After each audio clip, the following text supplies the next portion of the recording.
22 जनवरी 2016।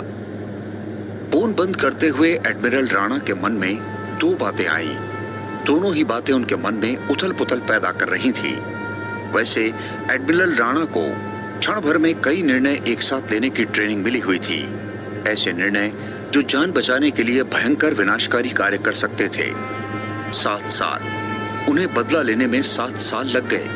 सबसे पहले उनके दिमाग में यही बात आई, लेकिन जल्द ही एक दूसरे विचार ने इसकी जगह ले ली और 6 फुट 2 इंच के फौजी अफसर अपनी कुर्सी से उठकर अपने भव्य ऑफिस के दूसरे छोर पर लगे सैटेलाइट मैप के टच स्क्रीन की तरफ चले गए। वरुणा के अपहरण को 1 घंटे 43 मिनट हो चुके थे। उन्होंने टच स्क्रीन पर अपनी उंगलियां घुमानी शुरू कर दी। कश्मीर का नक्शा स्क्रीन पर दिखाई दे रहा था। उन्होंने अपनी उंगलियां उस इलाके पर घुमाई जहां पहलगाम से श्रीनगर आते हुए लिद्दर नदी दूसरी तरफ मुड़ती है। उन्होंने 1-2 बार अपनी उंगलियां और घुमाई और नक्शे पर से सभी नाम, बॉक्स, रेखाएं गायब हो गई। अब सिर्फ सैटेलाइट से भेजी तस्वीरें दिखाई दे रही थी। जमीन का हर कोना, टीले, गड्ढे साफ साफ दिखाई दे रहे थे। टच स्क्रीन पर अब हजारों फुट ऊपर का दृश्य दिखाई दे रहा था। एक ऐसी जगह जो अपनी कहानी खुद बयां कर रहा था। एक पल के लिए नौसेना अध्यक्ष के दिमाग में एक ऐसा ख्याल आया जिससे उन्हें हल्का सा आश्चर्य हुआ। वो जब कभी सैटेलाइट से भेजे मानचित्र को देखते थे, उन्हें लगता था कि ये तस्वीरें उन तस्वीरों से बिल्कुल विपरीत थी जिन्हें देखने और उन पर काम करने की ट्रेनिंग उन्हें मिली थी। यानी कि समुद्र की गहराइयों में घुप अंधेरे के बीच युद्ध करने की ट्रेनिंग। एक ऐसी जगह जहां सैटेलाइट को कुछ भी पता नहीं चल सकता था। एक ऐसी जगह जहां पानी और नमक सभी को उलझा कर रख देते थे। राणा और भी नजदीक आ गए। उन्होंने माउस कर्सर को जूम आउट किया। क्या वे उसे कश्मीर में रख रहे हैं? वे उसे कहीं भी छिपा कर रख सकते हैं। वैसे ये जाहिर है कि वे उसे मारना नहीं चाहते। नियंत्रण रेखा उनसे कम 4 घंटे की दूरी पर है। वे थोड़ा रुके। उन्होंने दोनों देशों के बीच फैले पहाड़ी क्षेत्र को देखा जो घने जंगलों से भरे थे। यही इलाका दोनों देशों के बीच की सीमा थी। ये थोड़ा मुश्किल होगा क्योंकि लोगों का ध्यान इस ओर जरूरत से ज्यादा खिंच जाएगा। वो ऐसा नहीं करना चाहेंगे। वो उसे घाटी में ही रखना चाहेंगे। एडमिरल ने थोड़ी देर तक इस पर विचार किया। कुछ ही समय में तस्वीर साफ हो चुकी थी। उनकी बेटी का अपहरण योजना बनाकर किया गया था। गृह सचिव से मिली तस्वीरों, ईमेल और फोन के आधार पर नौसेना अध्यक्ष ने अपहरणकर्ताओं की पहचान और उनके मकसद के बारे में खाका बना लिया था। अनुभवी नौसैनिक के दिमाग में समीकरण पूरी स्पष्टता के साथ उभर चुका था। 7 साल पहले नौसेना अध्यक्ष स्पेशल ऑपरेशंस के प्रमुख थे। उन्हें याद आया कि गर्मियों का महीना था। ऑपरेशन रूम में पुराने एयर कंडीशनर से सीलन भरी हवा की बदबू अब भरी हुई थी। तभी कमरे में तत्कालीन नौसेना अध्यक्ष घुसे और उन्होंने ऑपरेशन को समाप्त करने का आदेश दिया। उन्हें याद आया कि किस तरह उन्होंने गुस्से में आकर ऑपरेशन समाप्त करने का गुप्त कोड कंप्यूटर में डाला था। पहले तो उन्हें ऑपरेशन करने की इजाजत दी गई और फिर उसे समाप्त करने का आदेश दिया गया। इसी महादेश में ऐसा हो सकता था। मिसाइलें दागी जा चुकी थी और मिशन को समाप्त करने का आदेश दिया जा रहा था, जबकि मिशन पूरा होने में बस कुछ ही सेकंड बाकी हों। अरब सागर मिशन को जैसे खत्म करने के लिए किसी ने अंदर से ही गोली चलाई थी। कोई सवाल नहीं पूछा गया, कोई जवाब नहीं दिया गया था। आईएनएस विनाश में चिपकाए गए पोस्टर की सच्चाई उस अंधेरे, घुटन भरी हमलावर पनडुब्बी की सीमाओं के बाहर भी साफ जाहिर हो रही थी। चुप्पी कीमती होती है हमेशा, सिर्फ ऑपरेशंस के दौरान ही नहीं। संयुक्त राष्ट्र संघ से लेकर हर मंच पर पाकिस्तान भारत के कायराना फौजी हमलों के बारे में चीख चीख कर बातें कर रहा था। भीड़ भरी रैलियों में पाकिस्तानी मुल्ले उंगलियां नचा नचा कर दुनिया को भारत को सबक सिखाने के लिए कह रहे थे। वे मुसलमानों का आह्वान कर रहे थे कि जिस तरह उन्होंने पिछले साल मुंबई में जिस दक्षता से हमले कर जिहाद को आगे बढ़ाया था, उसे फिर से दोहराएं। पाकिस्तान के प्रधानमंत्री नवाज मलिक, जो हमेशा फौजी तख्तापलट से बस तिनके भर की दूरी पर रहा करते थे, ने बीबीसी के साथ एक इंटरव्यू में अपनी उंगलियों के सिरों को आपस में रगड़ते हुए गंभीर मुद्रा में कहा था, कि शांति की बात करने के पहले भारत द्वारा जंग शुरू करने की कोशिशों पर विस्तार से चर्चा होनी चाहिए। पाकिस्तान लगातार भारत पर आरोपों की झड़ी लगा रहा था, लेकिन हिंदुस्तान की सरकार उसका जवाब सार्वजनिक तौर पर कूटनीतिक तरीकों से दे रही थी। लोगों की नजरों से दूर भारत की जासूसी संस्था रॉ के एक अधिकारी को दिल्ली स्थित प्रधानमंत्री के कार्यालय में महीने में एक दिन जाने की अनुमति दी गई थी। रॉ का ये अधिकारी गहरे आत्मविश्वास के साथ प्रधानमंत्री को आश्वस्त कर चुका था कि मार्च 2009 की कार्रवाई शुरू हुई थी या नहीं, इसके बारे में पाकिस्तान को कोई सबूत नहीं मिल सकता था। पाकिस्तान ने फ्रांस से तेल की खोज करने वाले जहाज महंगे दरों पर किराए पर लिए थे। उन जहाजों के पास रोबोटिक नावें थी जो गहरे समुद्र में जाकर भारतीय मिसाइल के अवशेष ढूंढ सकती थी, लेकिन उनके हाथ जो कुछ लगा था उसे पाकिस्तानी फौज की ट्रेनिंग के दौरान दागे गए गोलों के अलावा कुछ भी साबित नहीं किया जा सकता था। पाकिस्तान जी जान से कोशिश कर रहा था कि भारत के मत्थे जिम्मेदारी मढ़ी जाए। दोनों देश इसका मकसद समझते थे। पाकिस्तान के पास कोई सबूत नहीं था कि ऐसा कोई भी ऑपरेशन हिंदुस्तान की ओर से किया गया था। ऐसा माना जाता था कि भारत ने ऑपरेशन शुरू किया, लेकिन बीच में ही इसे घबराकर बंद कर दिया था। हो सकता है किसी शक्तिशाली पश्चिमी देश ने भारत पर इसे वापस करने के लिए दबाव डाला हो। यह भी मुमकिन था कि ऐन वक्त पर भारत को लगा हो कि इस हमले में बहुत ज्यादा खर्च होने वाला था। इस अधूरे लेकिन ऐतिहासिक ऑपरेशन के केंद्र में था एक हिंदुस्तानी नौसैनिक अधिकारी जो अपने किस्म का अनूठा इंसान था। उसने मुंबई के 26/11 के आतंकवादी हमलों के बाद अपना ध्यान केंद्रित नहीं कर पा रही सरकार को पाकिस्तान पर किए जा रहे इस हमले के बारे में पूरी तरह से अंधेरे में रखा था। पाकिस्तान ने कई महादेशों में भारत को कटघरे में खड़ा करने के लिए अपनी कोशिशें तेज कर दी थी और इस क्रम में उसने इस एडमिरल का नाम भी सार्वजनिक कर दिया था। उस समय एडमिरल राणा उप नौसेना प्रमुख थे। नौसेना प्रमुख से सिर्फ एक सीढ़ी नीचे रातों रात एडमिरल राणा दुनिया भर में मशहूर हिंदुस्तान के एकमात्र फौजी अधिकारी बन गए। पाकिस्तान की खुफिया एजेंसी ISI की दिल्ली स्थित टुकड़ी को राणा के बारे में काफी कुछ पता था। इस जानकारी के आधार पर ISI ने उन्हें एक ऐसे खतरनाक सैनिक अधिकारी के रूप में पेश किया जो फौजी वर्दी में एक पूरी तरह गैर भरोसेमंद व्यक्ति था। कुछ लोगों को इस फौजी के बारे में पाकिस्तान के डर की विडंबना समझ में आती थी, लेकिन कई लोगों को यह बात समझ में नहीं आती थी। टाइम मैगजीन ने एडमिरल राणा की तस्वीर अपने मुख पृष्ठ पर लगाई थी, जिसके नीचे शीर्षक था पाकिस्तान का मोस्ट वांटेड। हिंदुस्तान के अंदर एडमिरल राणा चुपचाप सजा मिलने का इंतजार कर रहे थे। उन्हें पक्का यकीन था कि सजा तो मिलेगी। विशालकाय भूल भुलैया जैसे भारतीय तंत्र में आज न कल छोटी सी गलती होने की देरी थी कि पाकिस्तान के हाथ वो सबूत लग जाता जिसका उसे इंतजार था, लेकिन सबूत कभी सामने नहीं आया। चुप्पी सचमुच मूल्यवान होती है। अखबारों में इस बात की लगातार चर्चा हो रही थी कि भारत ने पाकिस्तान के जिन्ना नौसैनिक अड्डे को बर्बाद करने की योजना को आखिरी वक्त में क्यों वापस ले लिया। सरकार ने वही किया जो इन परिस्थितियों के बीच सबसे अच्छा विकल्प था। मीडिया के शोरगुल में व्यवस्था की चुप्पी से ध्यान हटाना, लेकिन इन आरोपों और सवालों के बीच एक बार भी सरकार ने नहीं सोचा कि अपने बीच के गंदे लोगों के खिलाफ किसी तरह की कार्रवाई की जाए, बल्कि 4 साल बाद सरकार ने एक ऐसा काम किया जिसकी तारीफ करने से एडमिरल राणा भी खुद को रोक नहीं पाए। उन्हें पदोन्नति देकर नौसेना प्रमुख बना दिया गया। ये वही वक्त था जब पाकिस्तान भारत के खिलाफ हैग के अंतर्राष्ट्रीय न्यायालय में कार्रवाई की तैयारी कर रहा था। गुस्से में पागल प्रधानमंत्री ने आनन फानन में पाकिस्तान के सरकारी टीवी चैनल पर भारत के खिलाफ जहर उगलते हुए कहा, देख लीजिए, यही वो देश है जिससे हमें निपटना है। उन्होंने एक आतंकवादी को अपना नौसेना प्रमुख बना दिया है। अपने ऑफिस में सैटेलाइट नक्शे को देखते हुए एडमिरल राणा को याद आया कि किस तरह एक बार वरुणा ने हिम्मत करके उनसे ऑपरेशन के बारे में पूछा था। उस दिन वो अपने बगीचे में स्कॉच की चुस्की ले रहे थे जब परेशान दिख रही वरुणा उनके पास टाइम मैगजीन लेकर आई। उस दिन एडमिरल नंदा ने वरुणा की तरफ घूर कर देखा था और उससे कहा कि वो छपी हुई हर बात पर उसे यकीन नहीं करना चाहिए, लेकिन इससे वो संतुष्ट नहीं हुई थी।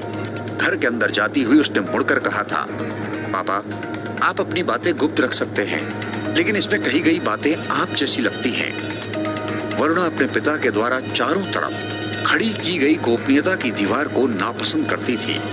जैसे जैसे वो बड़ी हुई, उसका गुस्सा और संदेह बढ़ता गया। उसके बागी दिमाग को ये समझ में नहीं आता था कि फौजों को इतनी गोपनीयता रखने की इजाजत क्यों दी जाती है। अपनी किशोरावस्था में वरुणा ने अपने पिता के साथ रहने का फैसला किया था, जबकि उसकी माँ आंखों में आंसू भरे प्यार के साथ इस घर को अलविदा कहकर चली गई थी। लेकिन अब वरुणा एक विद्रोही युवती बन चुकी थी और अपनी किशोरावस्था को पीछे छोड़ चुकी थी। वरुणा की मां इस बात के लिए तैयार नहीं थी कि वो एक फौजी की पत्नी बनकर चुपचाप सब कुछ सहती रहे और लंबे वक्त तक बिना वजह बताए घर से गायब रहने वाले पति का धैर्यपूर्वक इंतजार करती रहे। एक ऐसे इंसान के साथ वक्त बिताते बिताते वो थक चुकी थी जिसे अपने परिवार पर भी भरोसा नहीं था। वरुणा अपनी मां की हताशा को देख देख कर बड़ी हुई थी।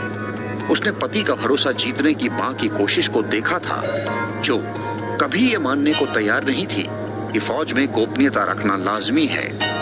एडमिरल राणा से प्यार के तीव्र आकर्षण ने उसे इतने सालों पहले उन्हें चुनने के लिए मजबूर किया था, लेकिन अब वो हार मान चुकी थी। अपने माता पिता के झगड़े को दरवाजे में कान लगाकर सुनते हुए वरुणा की सहानुभूति पूरी तरह अपनी मां के साथ थी। आखिर पिता अपने परिवार से कोई भी बात कैसे गुप्त रख सकते थे।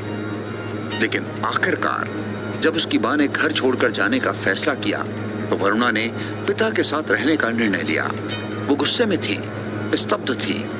वो मां के घर छोड़कर जाने के फैसले के लिए पिता को जिम्मेदार मानती थी, लेकिन वो पिता के द्वारा गोपनीयता के मामले में किसी तरह के अपवाद को स्वीकार नहीं करने की वजह से भी सहमत थी। कई वर्षों के बाद जब उस दिन उसने पिता के सामने गुस्से से भरकर टाइम मैगजीन दिखाया तो इसके पीछे वही गुस्सा था जो उनके बीच के संबंध को परिभाषित करता था। तुम कहाँ हो वरुणा? वे तुम्हें लेकर कहाँ जा रहे हैं? 22 जनवरी 2016, कश्मीर की कोई अनजान जगह। खून की बदबू उसकी नाक में किसी बुरी याद की तरह समाई हुई थी। फर्क बस इतना था कि अब इसके साथ वैन के सामान रखने वाले भाग से सस्ते बादाम तेल की गंध भी इसमें मिल गई थी।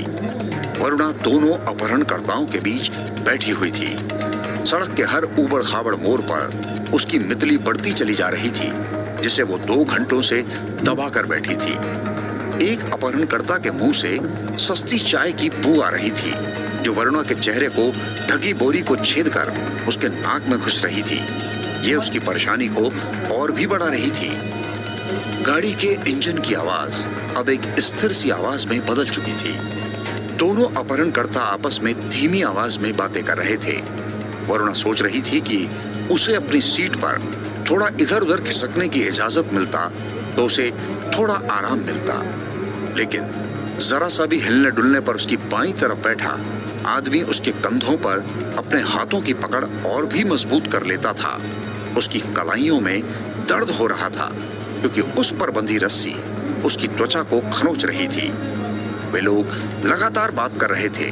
जिस समय से उसने गाड़ी के अंदर रखे कंधों पर टांगने वाले झोलों के बीच से देखा था, उस समय से वो लगातार बातें किए जा रहे थे। हमले वाली जगह पर उनमें से एक ने वरुणा से अंग्रेजी में बातचीत की थी, लेकिन उनकी बातों का कोई मतलब समझ में नहीं आ रहा था। वरुणा को लगा कि वो उनकी बातें समझने की कोशिश भी नहीं कर रही थी। वो उन बातों को सुनने की कोशिश करने लगी जो उसकी समझ में आ सकती थी, कुछ भी, लेकिन उसके पल्ले कुछ भी नहीं पड़ रहा था। उनकी बातों का सिलसिला घरघराहट से भरी हंसी और गाड़ी की आवाज के बीच वरुणा जैसे गहरी थकावट से घिरी जा रही थी।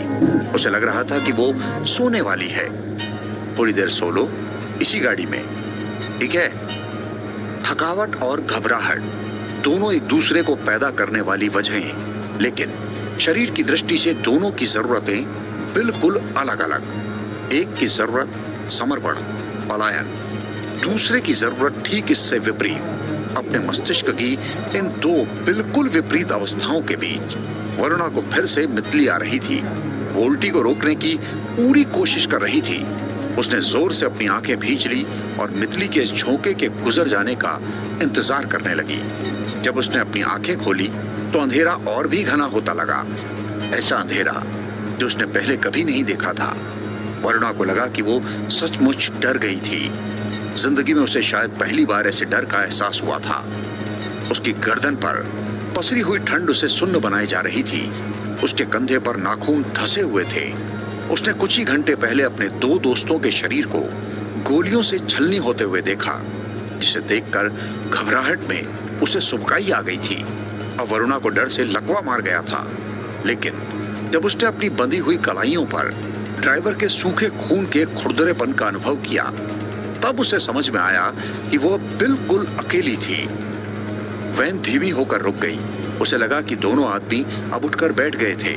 उसके कंधे पर रखे हाथ की पकड़ अब ढीली होते होते अब उसके कंधे से हट चुकी थी। अपहरणकर्ताओं में से एक ने जब AK-47 उठाया तो वरुणा ने खट की आवाज सुनी। बाहर से कुछ आवाजें आ रही थी, शायद कोई चेक पॉइंट था। वरुणा को लगा उसका शरीर और भी ठंडा हो रहा था। वैन के इंजन की आवाज के साथ ही कुछ और लोगों की आवाजें सुनाई दे रही थी, एक दूसरे को जानने वाले लोगों की दोस्ताना बातचीत जैसी। ड्राइवर ने कुछ कहा और जोर से ठहाका लगाया। वरुणा के दोनों अपहरणकर्ताओं ने भी ठहाका लगाया। वे लोग राइफलों को गाड़ी में वापस रख रहे थे। वरुणा समझ गई थी कि ये कोई चेक पॉइंट नहीं था। थकावट का एक और झोंका वरुणा पर हावी हो रहा था। ड्राइवर ने गाड़ी को गियर में डाला और हाईवे पर गाड़ी फिर से चलनी शुरू हो गई। शैतान जैसी पकड़ उसके कंधों पर फिर से वापस जा चुकी थी। वे आपस में बातचीत करना शुरू कर चुके थे। चाय की बदबू भी फिर से वापस आ चुकी थी। वो सोच रही थी कि क्या उसके पिताजी को इसके बारे में जानकारी मिल चुकी होगी। उसे पक्का यकीन था कि उन्हें पता चल चुका होगा, लेकिन वो इसके बारे में अभी ज्यादा सोच नहीं सकती थी। इस गाड़ी के सामान रखने वाले कक्ष के अलावा उसके नियंत्रण में अभी कुछ नहीं था। अपने व्यक्तित्व के कुछ पहलुओं के बारे में वो अपने पिता के प्रति शुक्रगुजार थी। इनमें से एक थी परिस्थितियों के बारे में पलक झपकते ही आकलन करने की क्षमता। लेकिन इसके आधार पर कुछ करने के लिए आवश्यक जानकारी उसके पास नहीं थी। उसे पता ही नहीं चल रहा था कि वो किस दिशा में गाड़ी को ले जा रहे थे। सड़क कभी ऊपर जा रही थी तो कभी नीचे, लेकिन ऐसी सड़कें तो घाटी में हर जगह होती थी। वरुणा ने अपनी आंखें बंद कर ली। वैसे इससे कोई फर्क नहीं पड़ने वाला था। उसके कंधों को किसी के हाथ ने जकड़ रखा था। इसके बावजूद जितना मुमकिन था उतना उसने अपनी पीठ को झुकाया और धीरे से खांसी। 2 घंटे से लगातार गले से सांस लेने की वजह से उसका गला कागज की तरह शुष्क हो चुका था। उसके अपहरणकर्ता चुप हो गए। उन्हें लगा कि वरुणा शायद कुछ कहना चाहती है। वो भी सांस रोककर इंतजार करती रही। गाड़ी की आवाज उस सन्नाटे में अनंत दिशाओं की ओर पसर गई थी। अपहरणकर्ताओं में से एक ने दूसरे को धीमी आवाज में कुछ कहा। दोनों ठठाकर हंस पड़े। फिर वरुणा जैसे जम गई। उसे लगा जैसे 2 हाथ उसके कंधों पर हरकत कर रहे थे और उसके सर को ढकने वाली बोरी को हटा रहे थे। बोरी अब सर से हट गई थी, लेकिन वरुणा ने अपना सर नीचे की ओर झुकाए रखा। वो अपनी आंखों को खुप अंधेरे में देखने लायक बनाने की कोशिश कर रही थी। इस खुप अंधेरे में गाड़ी के बोल्ट के बीच से थोड़ी सी रोशनी आ रही थी। उसने अनुभव किया कि किसी के हाथ उसे एक बोतल थमा रहे हैं, पानी। वरुणा सोच रही थी कि इस मौके का इस्तेमाल उनसे बात करने के लिए किया जाए, पानी देने वाले को धन्यवाद दिया जाए। वो जब तक ये सोच पाती, वे लोग फिर से आपस में बात करने लगे। वरुणा दुविधा में थी। उसे पानी पीकर चुप रहना चाहिए या बातचीत की शुरुआत करनी चाहिए। अपने होठों को पानी की बोतल में लगाने के पहले उसने हल्के से अपनी बाईं ओर देखा। हो सकता है कि वे उसे बोलने की इजाजत दे दे। उस हल्की सी रोशनी में वरुणा ने देखा कि वो जिस व्यक्ति को देख रही थी वो दोनों में ज्यादा उम्र का व्यक्ति था। उसने पहले भी सूरज की रोशनी में उसका चेहरा साफ साफ देखा था। उसे देखते ही वरुणा को जैसे गश आ गया। उसके हाथ से बोतल गिर गई और मुंह से पहली बार चीख निकल गई। दाढ़ी वाला अपहरणकर्ता मुस्कुरा रहा था। उसके हाथ में AK-47 थी जो उसने वरुणा के सर पर तान रखी थी। उसके दांत और राइफल की नोक चमक रहे थे। राणा 10 मिनट। गृह मंत्रालय का ऑप सेंटर। राष्ट्रीय सुरक्षा सलाहकार की आवाज एडमिरल राणा के स्पीकर फोन पर गूंज रही थी। मैं पहुंचने वाला हूं। नौसेना प्रमुख अपनी कुर्सी पर बैठ गए। उन्होंने गहरी सांस ली। 10 मिनट के अंदर वो रायसीना हिल को पार कर नॉर्थ ब्लॉक पहुंच जाएंगे। ये इमारत जैसे सामने बनी इमारत की शीशे में उभरी छाया थी जिसमें एडमिरल राणा खुद बैठते थे। 10 मिनट के अंदर गृह मंत्रालय की दूसरी मंजिल पर बने अंडाकार दफ्तर में मीटिंग शुरू होने वाली थी। इस कमरे में एक बड़ी सी अंडाकार टेबल थी और चारों तरफ बड़े आकार के 15 फ्लैट स्क्रीन टीवी लगे हुए थे। इस कमरे में वो पहले भी कई बार आ चुके थे और भारत सरकार के मीटिंग प्रेम के बारे में सोच चुके थे। कमरे से निकलते हुए एडमिरल राणा ने अपने सहायक को इशारे से बताया कि वो मीटिंग में अकेले जाएंगे। दोनों ऑफिसों के बीच की 40 मीटर की दूरी तय करते हुए वो सोच रहे थे कि अब तक वो वरुणा को कितनी दूर ले जा चुके होंगे। उस इमारत में घुसने के ठीक पहले उन्होंने यूं ही उत्तर दिशा की ओर देखा, मानो इससे उन्हें अपने अपहृत बेटी के बारे में कुछ जानकारी मिल जाएगी। उनकी आंखों के सामने रायसीना हिल्स से दिल्ली का विशाल चमकता हुआ नजारा दिखाई दे रहा था। इमारत में घुसने के पहले उन्होंने अपनी घड़ी पर नजर डाली। दूसरी मंजिल पर बने ऑपरेशंस रूम में जाते हुए एडमिरल जब कॉरिडोर से गुजर रहे थे तो उन्हें लगा जैसे सभी की आंखें उनकी ओर लगी हैं। उन आंखों में एक अजीब सा भाव था, जैसे वे दूर से किसी चीज को देखकर मजा ले रहे हो। उन आंखों में सहानुभूति का लेश मात्र भी नहीं दिखाई दे रहा था। इसका मतलब है कि इस मंजिल पर हर व्यक्ति को इस घटना के बारे में पता है। वे मनी मन सोच रहे थे एक अत्यंत ही संवेदनशील घटना पर देश के सर्वोच्च सुरक्षा अधिकारी बात करने वाले थे, लेकिन मंत्रालय में यह बात पहले ही चारों तरफ फैल चुकी थी। अब तो बस कुछ ही मिनटों की देरी थी जब टीवी चैनल इस खबर को ब्रेकिंग न्यूज के तौर पर पेश करेंगे। टीवी के स्क्रीन पर गुस्से का इजहार करती लाल लाल रोशनी दौड़ेंगी। ऑपरेशंस रूम के दरवाजे पर एडमिरल राणा की सुरक्षा जांच करते हुए गार्ड थोड़ा शर्मा रहा था। एडमिरल राणा ने मुस्कुराकर उसे आश्वस्त किया, तुम अपनी ड्यूटी कर रहे हो। फ्लैट स्क्रीन पर रोशनी कांप रही थी। उसी समय कुछ लोग कमरे में दाखिल हुए। वे अंडाकार टेबल के चारों तरफ बैठ गए। वहां पर एडमिरल राणा के अलावा रक्षा मंत्री, राष्ट्रीय सुरक्षा सलाहकार, थल सेना और वायुसेना प्रमुख, इंटेलिजेंस ब्यूरो तथा रॉ के प्रमुख के साथ मिलिट्री इंटेलिजेंस के महानिदेशक भी मौजूद थे। एक बार जब सभी अपनी जगहों पर बैठ गए तो नीले रंग के फ्लैट स्क्रीन पर तस्वीरों का सिलसिला शुरू हो गया। स्क्रीन पर जम्मू कश्मीर के मुख्यमंत्री और वहां के पुलिस प्रमुख टेल अवीव में होटल के कमरे से गृह मंत्री और भारत के न्यूयॉर्क कंसुलेट के सुरक्षित फीड के द्वारा प्रधानमंत्री दिखाई दे रहे थे। इसी आखिरी स्क्रीन से बोले गए शब्दों से मीटिंग की शुरुआत हुई। राणा, अगर आप थोड़ा वक्त लेना चाहते हैं तो हमें मंजूर है। आपको अपनी बातों को व्यवस्थित ढंग से रखने के लिए जितना समय चाहिए, उसके बाद आप मीटिंग में शामिल हो सकते हैं। मुझे लगता है आपको इसके लिए बिल्कुल समय नहीं मिला है। पांचों लोगों ने एडमिरल राणा की ओर मुड़कर देखा। एडमिरल मुस्कुराए। प्रधानमंत्री सीधी बात करने वाले व्यक्ति थे। वे भी एडमिरल की तरह मुद्दे पर सीधा पहुंच जाते थे। उन्हें पता था कि इस विषय पर सोच विचार कर वापस आने का प्रस्ताव सहृदयता के साथ दिया गया था।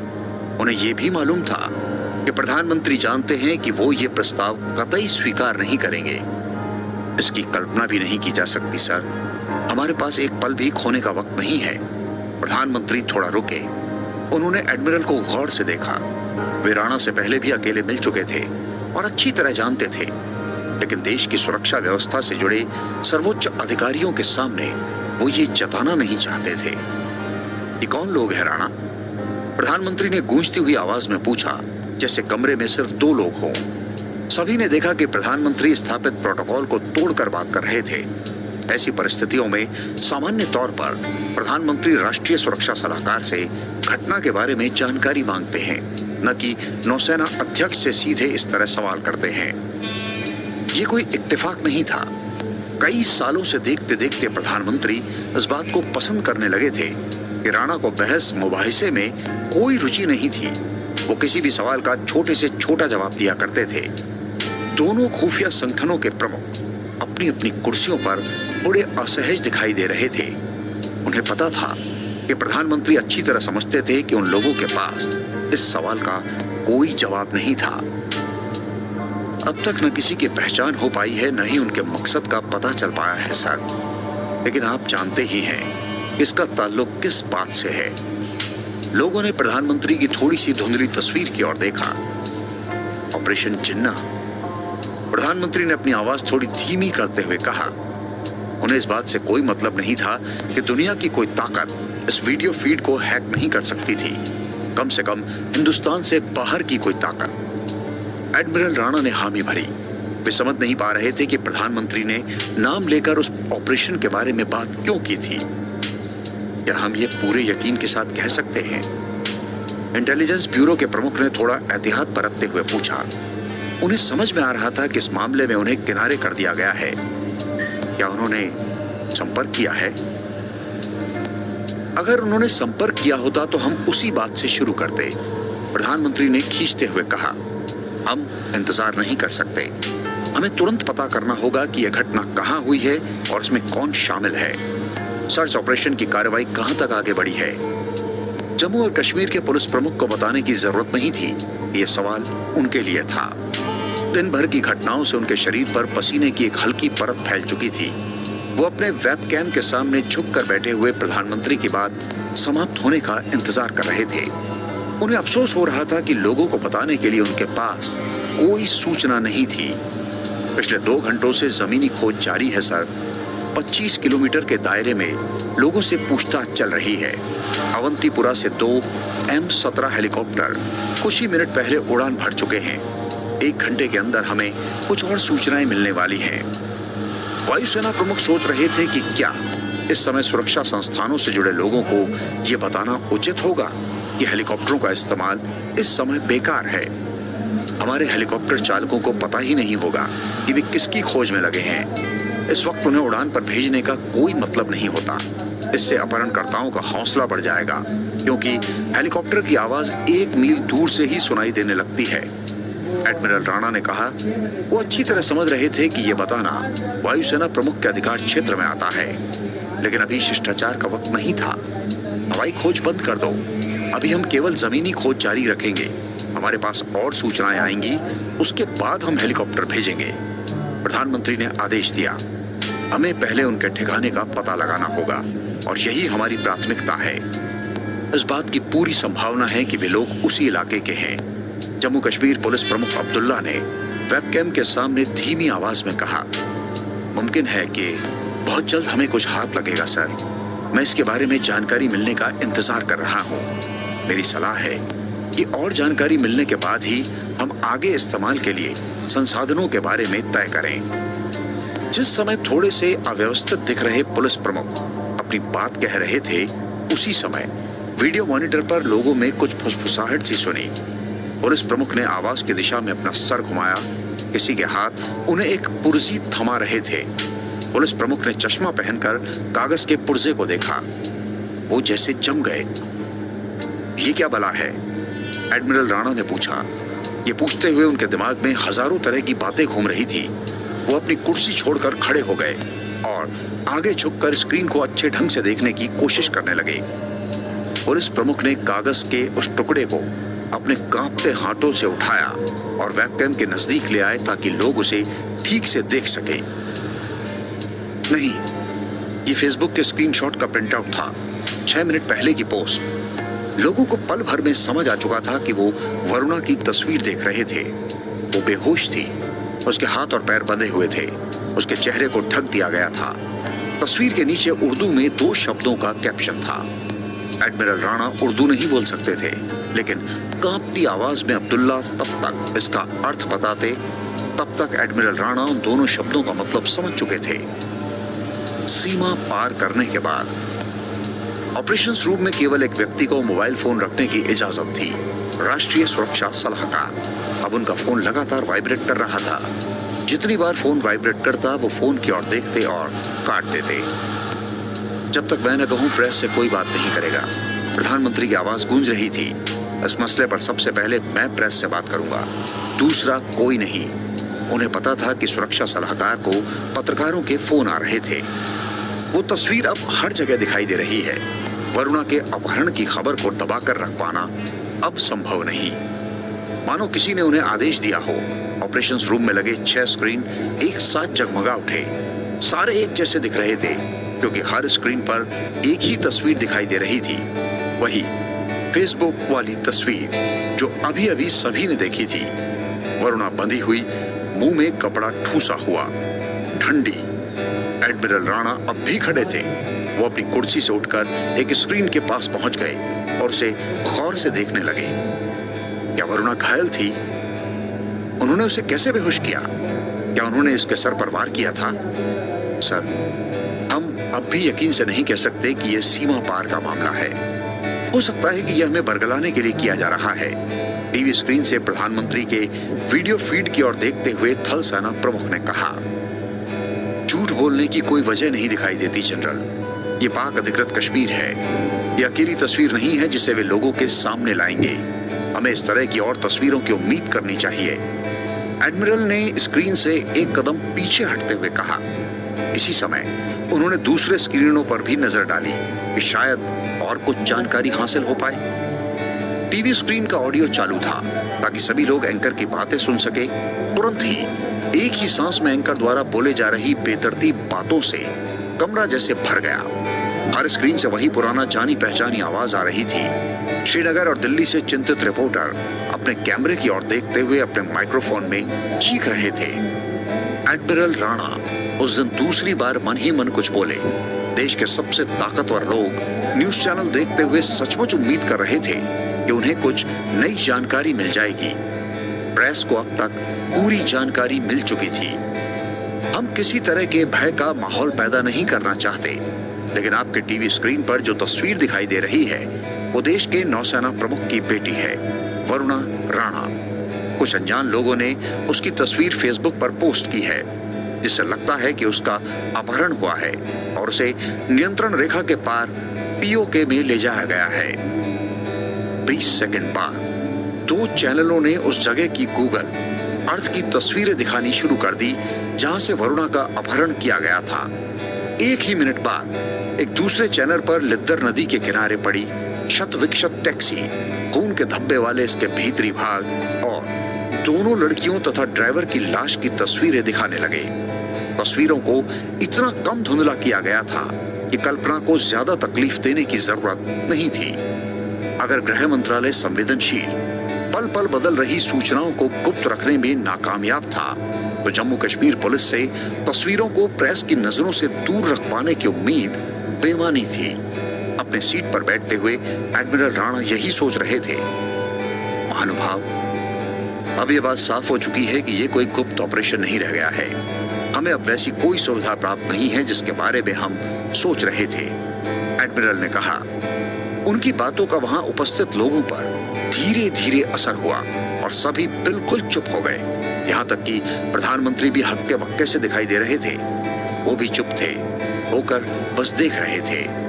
टेलीविजन की आवाज पूरे कमरे में पसरी हुई थी और कमरे में बैठे लोगों को अपनी चुप्पी के पीछे छुपने का अवसर दे रही थी। एडमिरल अपनी कुर्सी पर गोल घूमकर स्क्रीन की ओर मुड़ गए। एक स्क्रीन के अंदर दूसरी स्क्रीन उभर आई थी। बाईं तरफ वरुणा की वही तस्वीर दिखाई दे रही थी जो थोड़ी देर पहले उन्होंने देखी थी। दाहिनी तरफ पहलगाम में ली गई उसकी सेल्फी दिखाई दे रही थी। अपहरण के कुछ ही दिनों पहले ये सेल्फी पोस्ट की गई थी। इस सेल्फी को पोस्ट करने वाली वरुणा है। इसमें 2 मृतकों को भी देखा जा सकता है। उनके हंसते हुए चेहरों को देखकर साफ लगता है कि ठीक 48 घंटों के बाद उनके साथ क्या होने वाला है, उनका उन्हें कतई अंदाजा नहीं था। आखिर प्रधानमंत्री ने अपना मुंह खोला। वे सीधे राष्ट्रीय सुरक्षा सलाहकार से बात कर रहे थे, जिनका मोबाइल फोन अब भी लगातार बज रहा था। फोन कॉल ले लीजिए, हो सकता है उनमें से कोई आपको कुछ बताना चाहता हो। कमरे के अंदर हर व्यक्ति को पता था कि राष्ट्रीय सुरक्षा सलाहकार की एक खास चैनल के संपादक से बड़ी गहरी दोस्ती थी, इसलिए किसी को संदेह नहीं था कि यही संपादक सुरक्षा सलाहकार को लगातार फोन किए जा रहा था। वे फोन रिसीव करने के लिए उठकर खड़े हुए। थोड़े सकपकाते हुए वो कमरे के कोने की तरफ चले गए। ताकि वो इस ऑपरेशन रूम में थोड़ा अलग से बात कर सके। 3 मिनट के अंदर वो वापस अपनी जगह पर लौट आए। अपहरणकर्ताओं ने एक टेलीविजन चैनल से संपर्क कर अपनी मांगे रखी हैं। या तो हमें इसी कमरे में अभी उनसे वीडियो लिंक पर बात करनी होगी, या वे उसी चैनल पर अपनी बात कह देंगे। हमारे पास 5 मिनट का वक्त है और आपके दोस्त उन्हें अपनी चैनल पर ब्रॉडकास्ट की इजाजत दे देंगे। प्रधानमंत्री राष्ट्रीय सलाहकार पर चिल्ला उठे। सुरक्षा सलाहकार धीरे से बैठ गए। ब्रेकिंग न्यूज, ऐसा कोई चैनल नहीं होगा जो अपहरणकर्ताओं के लाइव ब्रॉडकास्ट को मना करेगा। उन्होंने कहा, एक आतंकवादी स्काइप पर हिंदुस्तान के सबसे ताकतवर आदमी के साथ भारत के सबसे संवेदनशील सुरक्षा योजना बनाने वाले संस्थान के अंदर बात करेगा। वो इन्हें अपनी शर्तें मानने के लिए बस 5 मिनट का वक्त देने वाला है। 1 मिनट बीत चुका था। सभी चुप थे। कमरे के अंदर बैठे सभी लोग और स्क्रीन पर दिखाई दे रहे तीनों लोग समझ रहे थे इसका क्या मतलब होता है। सुरक्षा सलाहकार ने कमरे के अंदर बैठे लोगों पर नजर दौड़ाई। उन्होंने स्क्रीन की ओर देखा। वे आम सहमति की तलाश कर रहे थे। यहाँ तक कि प्रधानमंत्री भी सांस रोके ये सब देख रहे थे। ऐसा लग रहा था कि उनका वीडियो फ्रेम जम गया था। उससे बात कराओ। अंततः एडमिरल राणा बोले, ये हमारे बीच होने वाला पहला संपर्क है। इसमें सोचने की कोई बात नहीं है। उससे बात कराओ। इसका मतलब एक आतंकवादी से सीधे बात करना है राणा। हम उनसे सीधी बात नहीं कर सकते। प्रधानमंत्री ने कहा, सर, हम उनसे कोई सौदेबाजी नहीं कर रहे हैं। हमें उनकी बात सुननी है। मैं उनकी बात सीधे सुनना पसंद करूंगा, न कि न्यूज चैनल के माध्यम से। एडमिरल ने छूटते ही जवाब दिया। कमरे के अंदर इस बात से सहमति की एक फुसफुसाहट चालू हो गई, लेकिन किसी ने खुलकर ये बात नहीं की। स्काइप पर एक आतंकवादी। बात कराइए, अब हमारे पास बर्बाद करने के लिए समय नहीं है। राष्ट्रीय सुरक्षा सलाहकार ने आंखें सिकोड़कर अपने फोन में संपादक कर दोस्त के लिए कुछ मैसेज टाइप किया। उनकी उंगलियां फोन की टच स्क्रीन पर फिसल रही थी। वे भारत सरकार के गृह मंत्रालय के अंदर बने ऑपरेशंस रूम में वीडियो के द्वारा पाकिस्तान अधिकृत कश्मीर में बैठे आतंकवादी को संपर्क करवाने के लिए निर्देश दे रहे थे। चुप्पी। बिना किसी आवाज के 10वां टेलीविजन स्क्रीन चालू हो गया था, जिस पर स्काइप वीडियो ऐप दिखाई दे रहा था। एक अनजान हाथ उस स्थान के बारे में सूचनाएं स्क्रीन पर डाल रहा था जहां से बात होनी थी।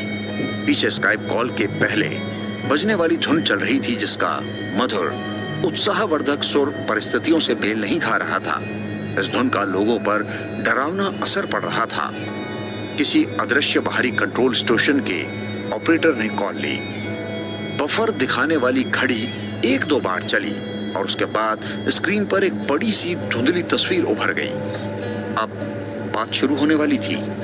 कमरे में बैठे लोग वीडियो फीड की और घूर घूर कर देख रहे थे, जिससे किसी कमरे के अंदर ट्यूबलाइट की मध्यम रोशनी में एक कुर्सी दिखाई दे रही थी। आखिरकार एक आदमी टीवी के फ्रेम में आता दिखाई दिया। वो कुर्सी पर बैठ गया। वो कुर्सी को हल्के से कैमरे के पास घसीट कर ले आया। वेबकैम को फोकस करने में थोड़ा वक्त लगा। पीछे बने सफेद बैकग्राउंड के सामने उस आदमी के शरीर की बाहरी रूपरेखा भर दिखाई दे रही थी। धीरे धीरे कंप्यूटर स्क्रीन से आने वाली हल्की रोशनी में उसका चेहरा साफ दिखाई देने लगा। पाकिस्तान अधिकृत कश्मीर की कोई अनजान जगह। आंख खोलते ही वरुणा को जो चीज नजर आई वो थी घुप अंधेरा। वो कराहते हुए बैठ गई। इस दौरान 2 चीजों पर उसका ध्यान गया। एक तो उसके हाथ में भयंकर दर्द हो रहा था, क्योंकि उन्हें पीछे की ओर मोड़कर बांध दिया गया था और उसे हाथों पर ही लेटने को मजबूर कर दिया गया था। दूसरे कि उसके सर से बोरी का बना नकाब हटा दिया गया था और उसकी जगह कोई ढीला सा कपड़ा डाल दिया गया था। इस नकाब के नीचे से उसे अपने पीछे एक हल्की पीली सी रोशनी जलती हुई दिखाई दे रही थी। वो समझ गई कि वो अकेली थी। वरुणा ने अंधेरे में अपनी गर्दन घुमाई। वो दूसरे अपहरणकर्ताओं की बातें सुनने की कोशिश की, लेकिन उसे कुछ सुनाई नहीं दिया। अंधेरे की तरह चारों तरफ सन्नाटा फैला हुआ था। अंधेरे में देखने की कोशिश करते हुए उसे समझ में आया कि कमरे में कोई खिड़की नहीं थी। उसने बड़ी सावधानी के साथ अपना सर घुमाया। गर्दन को थोड़ा सा भी इधर उधर घुमाने में उसे काफी दर्द हो रहा था।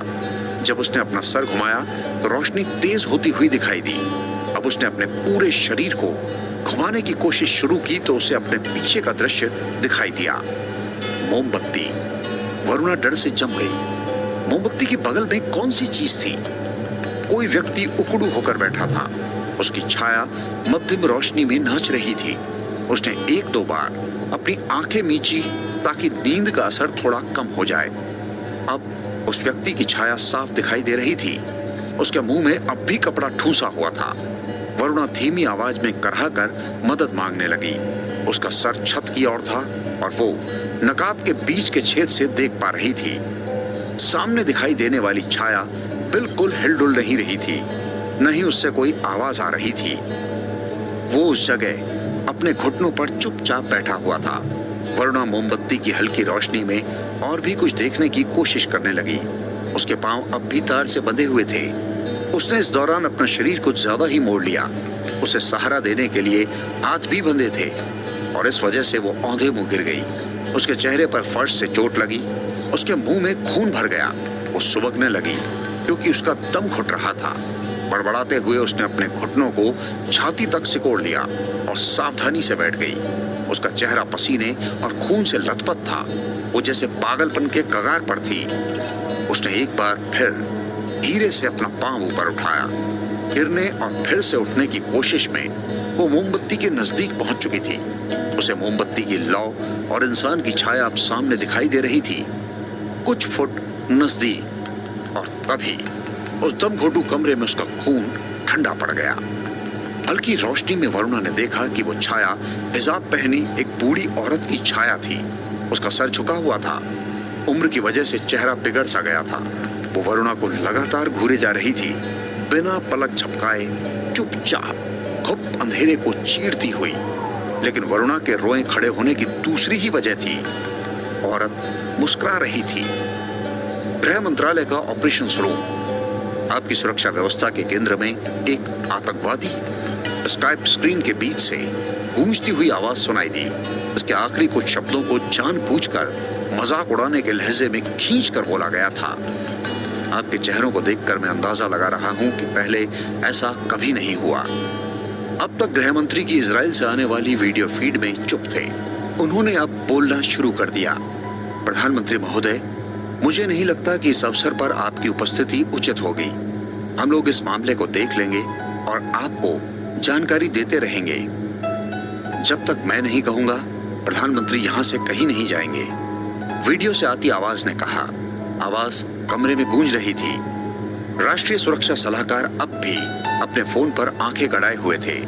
वे बहुत शर्मिंदा थे कि ऐसी घटना घट चुकी थी जब देश के रखवाले एक कमरे में बंद थे और प्रधानमंत्री तक को सीमा पार के एक ऐसे व्यक्ति की आवाज ने अपनी जगह पर रुकने को मजबूर कर दिया था जिसके गाल धंसे हुए थे, जिसकी दाढ़ी देखकर लग रहा था जैसे उसने 3 दिन से हजामत नहीं बनवाई हो। तुम्हारे पास 2 मिनट का वक्त है। अपनी पहचान बताओ और बोलो, प्रधानमंत्री ने कहा। चाहे जो भी हो, 2 मिनट के अंदर ये लाइन काट दी जाएगी और फिर तुम्हें बात करने का मौका नहीं दिया जाएगा। शुरू करो। आतंकवादी ने गहरी सांस ली और जोर से ठहाका लगाया। प्रधानमंत्री साहब, मुझे मालूम है कि आप अपनी महफिल के बीच हैं और आपको दिखाना है कि आप हालात पर काबू रखे हुए हैं। मेरा मशवरा है कि आप ऐसी चीजों पर वक्त जाया ना करें। आपका भी किसी चीज पर काबू नहीं है। थोड़े अदब से बात करना ठीक रहेगा। वो क्या कहते हैं, आपकी गर्दन हमारे हाथों में है। ये मुहावरा एडमिरल राणा के दिमाग को झन्ना गया। आपको मालूम है कि मैं सही कह रहा हूं मिस्टर राणा? आतंकवादी ने कैमरे के पास अपना चेहरा लाते हुए कहा। अब पूरे स्क्रीन पर उसका चेहरा फैला हुआ था। एडमिरल ने तैश में आकर कहा, अगर तुम बात करना चाहते हो तो तुम्हें पहले 2 बातें माननी होगी। साबित करो कि वरुणा राणा तुम्हारे साथ है और वो सुरक्षित है, और अपना नाम तथा ठिकाना बताओ। ये तो 3 बातें हो गई निर्भय जान। आतंकवादी ने मुस्कुराते हुए तंज किया। लेकिन कोई बात नहीं, हम तुम्हारी दिमागी हालत समझ सकते हैं। तुम्हें गलती करने की भी इजाजत है मिस्टर ऑपरेशन जिन्ना। नौसेना प्रमुख ने बिना पलक झपकाए स्क्रीन की ओर देखना जारी रखा। बेअसर। हमें वरुणा को दिखाओ या फिर हमसे कभी बात नहीं हो पाएगी, उन्होंने कहा। उनकी बात काटते हुए राष्ट्रीय सुरक्षा सलाहकार ने कहा, अपना संदेश और मकसद बताओ। तुम्हारे पास 2 मिनट का वक्त है। हम 10 मिनट में मैडम वरुणा का वीडियो दिखाएंगे, आतंकवादी ने कहा। वो अभी क्या कहते हैं उसे, बोलने की स्थिति में नहीं है। आपको जो हम दिखाएंगे उस पर यकीन करने के सिवाय आपके पास कोई चारा नहीं है। तुम हमें वरुणा को अभी दिखाओगे या फिर ये वीडियो लिंक काट दिया जाएगा, एडमिरल ने कहा। उनकी आवाज धीमी और मीठी लेकिन खतरनाक लग रही थी। आतंकवादी पीछे की ओर मुड़ा और स्थानीय भाषा में उसने कैमरे के फ्रेम के बाहर किसी आदमी से कुछ कहा। दूर से किसी के हामी भरने की आवाज कैमरे में सुनाई दी। कमरे में किसी ने नहीं उसकी बात नहीं समझी, केवल एडमिरल को छोड़कर। उसे चीखने के लिए मजबूर करो जिससे कि कमरे में बैठा हर आदमी उसकी आवाज सुन सके। वो समझ जाएंगे कि यह चीख उसी की है। पीछे एक चीख सुनाई दी। दूरी और वीडियो संपर्क में कमी होने के कारण चीख विकृत हो रही थी। इंटरनेट लाइन उस चीख को और भी तार-तार किए जा रहा था, लेकिन चीख पूरे कमरे में सुनाई दे रही थी। चीख बंद होने के बाद आतंकवादी ने अपना चेहरा कैमरे के नजदीक लाया। रुको, मैं उसे कुछ बोलने को भी कहूंगा, उसने कहा। उसे अपना नाम बोलने को कहो, जोर से और जोर से। एक मिमियाती हुई कराह स्पीकर से सुनाई दी। धीरे धीरे ये तेज होती गई। अजीब सी आवाज में किसी के रोने की आवाज सुनाई दे रही थी। वरुणा के पिता स्क्रीन को घूरे चले जा रहे थे। वो भी एक ही स्थान पर स्थिर थे। बीमार कर देने वाली ये चीख एडमिरल राणा ने पहले कभी नहीं सुनी थी, लेकिन उन्हें पता चल गया कि ये चीख वरुणा की ही ये एक ऐसी रुलाई थी जो किसी अनजाने भय से ही पैदा हो सकती थी। उसके रोने की आवाज कुछ देर तक सुनाई देती रही और कमरे में बैठे लोगों को समझ में आ गया कि लड़की बार बार अपना नाम बोल रही थी, बार बार। तो ये मैडम वरुणा थी। अब चाहे आप माने या ना माने, आतंकवादी ने कहा। आपने मेरे ठिकानों के बारे में भी पूछा। शायद आपके पास कलम और कागज होगा, मेहरबानी करके लिख ले। अक्षांश 33689283, देशांतर 73812716। देखिए, मैं आपको बिल्कुल पक्का ठिकाना बता रहा हूं, जिसके लिए मैं इसका शुक्रगुजार हूं।